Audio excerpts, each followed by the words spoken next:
and speak to Kganki Matabane, CEO of the Black Business Council, who's joining us live now. Mr. Matabane, good evening to you and thank you so much for your time. Before we even get into what Elon Musk has said and all of that, I'd like to hear your thoughts on our question tonight, especially around the remarks once again when it comes to the land reform policies in South Africa by US President Donald Trump. Good evening, Bongiwe, and good evening to the SABC News viewers. I think the US president was informed, and I'm confident. I've seen the statement by the president of South Africa. He will be corrected, and I'm sure once he's been corrected, he basically follow the facts, because I don't think whoever briefed him actually read the act, because if they've read the act, they'll have known that the act is not even going far enough as far as land distribution is concerned, but it basically talks about things that any country does. So, for example, if a country wants to build a highway, there must be a law that says if the owner of a house on that road does not want to move, the owner must be forced because it's for public interest. So that's what basically the expropriation bill or expropriation act is saying. It's not talking about removing people from their houses willy-nilly. It's talking about national interest. So we're of the view that whoever is misinformed, President Trump must do the same thing and go and inform him properly. But I hope from a diplomatic relations and point of view, someone else will be sent to go and explain this to President Trump, because he's creating unnecessary panic in South Africa amongst business people, amongst the citizens, which is very, very much unnecessary. But it shows we're going to have the next 4 years is going to be very interesting. And staying with that, when it comes to yourselves as the business community, there is a view by some that it seems that some of those who may have his ear may be in the country and may be causing this kind of agitation. Is that what you think is happening as well? Yeah, we suspect some people who are closer to him are the ones who are feeding him this information that is not correct, but they are not necessarily advising. They are not doing a good job by doing that. They're supposed to be saying to him, South Africa is a democracy, and anything that South Africa does has to pass the constitutional objective and mandate. So anything that we do as a country has to, one or the other, be judged against the Constitution. And part of expropriation is part of what the Constitution allowed to say. Under certain circumstances, there must be expropriation with compensation, because there's no in the legislation that is there. There's no compensation, expropriation without compensation. And this legislation has been there in the making for like almost 20 years. As far as I can remember, we've been dealing with this thing at Netflix for a long time. So there's no way one can come and become reckless in this. But I think it's a conversation that we need to have, because unfortunately in any country, those who have will always find ways of delaying the transfer of wealth to those who don't have, and this is happening all over the world. We're 31 years into democracy this year in South Africa, and all the indicators are there. Land ownership, I think black people own less than 10% of the land. Economy, black people own less than 5% of the economy. The managerial positions, white people still has almost 70% of the CEOs of JSE listed companies.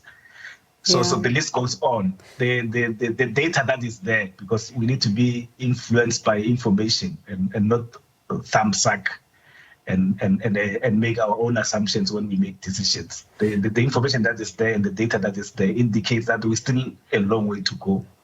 But we, as a South Africa, we have not been reckless. We are following the constitution that was praised as the best constitution in the world. And when you look at what the U.S. president has had to say, right, there is someone, of course, that, has had his ear very closely now, even in the public domain. That's Elon Musk. And he's questioned, for example, as to, and I quote, why does South Africa have openly racist ownership laws?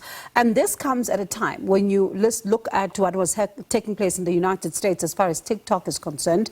There was that move then to say that if you want to operate in this country, you need to then have a U.S. citizen owning half of that particular, company. And then you hear talk of Starlink. If Starlink is to operate in South Africa, then Parliament's, portfolio committee chairperson, when it comes to communications, says that it has to comply with, the BEE laws in the country. So when we then hear of these openly racist ownership laws, juxtaposing it with what is taking place in the United States, what goes on in your mind as the business community? Yeah, perhaps what Elon is trying to do is trying to create a confusion or try to scare the people in South Africa, so that when his proposal of no BEE comes, people then will be scared and say no, because this person is very close to Trump, then let's give him the license. And then it should not work that way. We're a constitutional democracy. We're a sovereign country. We should follow our laws without favor and fear. So whoever comes to South Africa, like it happens all over the world. If you go to China, you can't own more than 50% of any company, including all these US companies. When they go to China, they know the rules are there. When you go to any country in the world, you have to work with the rules that you have. We've got the Economic Transformation Committee that come from the Constitution. For those who may not know, it comes from Section 217 of the Constitution.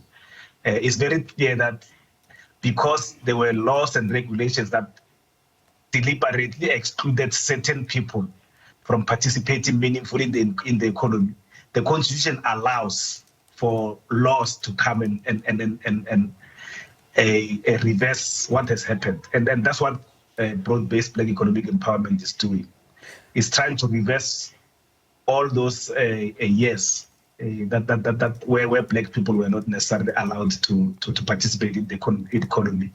They were not even allowed to do mathematics and physical science at school, which tells you how deep this thing is. So anyone who comes and say we cannot implement that legislation, then that person is not right.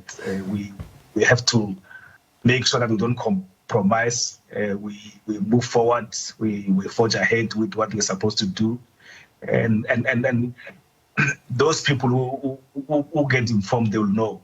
And they'll understand why these things are done. So when you look at it, right, from a business perspective, and this issue of redress is one that is a reality in South Africa. It's been spoken about over time. But from where you're sitting and the research conducted, the conversations that you would have as the business community, why does this conversation agitate others so much when it comes to it taking place, given the fact that we are 30 years in our democracy and it's still a conversation not carried out as it should have been by now? Yeah, unfortunately, the Black people were just minority. So we're minority in numbers only, and that's it. Everything else were a minority. From a culture point of view, from a language point of view, education point of view, anything else. So because we don't own the mainstream media, those who don't want transformation, and I'm sure there are very, very, very few, because there are a lot of white people who want transformation. They know for us to safeguard the democracy, we need transformation. But because those who are against transformation, they own the means of communication. The media also gives them the biggest portion of, and then they make the biggest or the loudest noise. And then you then think that is the majority of the people who don't want transformation, which is not necessarily true. But also, it's just a natural process where those who have will always find it very, very difficult to accommodate those who don't have. It's just a natural human behavior. Those who have who accumulated through many other ways, they find it difficult because they think now it's unfair when they have to share with the rest of the country. So we're not necessarily surprised or shocked, but it's a lesson also for the ruling party, because the ruling party has been dilly-dallying for the past 8 years. They should have moved much faster at the beginning, where people did not have the guts to take the government on and keep the government in court. But unfortunately, the government delayed. Where we are, we just need to keep on pushing and move on. But we're happy. For example, we've got Minister Pakster, who's at the DTIC, who's pushing, and hence you may have heard last week or 2 weeks ago, he was pushing for, and is still pushing for an economic transformation fund, because the redress that we have, it has to be funded. The African Brute Bond funded their own redress, because without money you can't do anything else. So we need to, we just need to make sure that we push and move forward without blinking, because we don't have much time. We cannot keep on the majority out of the system, because one day they'll then render the country ungovernable. All right, Mr. Matabane, thank you so much for your time. I appreciate it. That was Kganki Matabane, the CEO of the Black Business Council.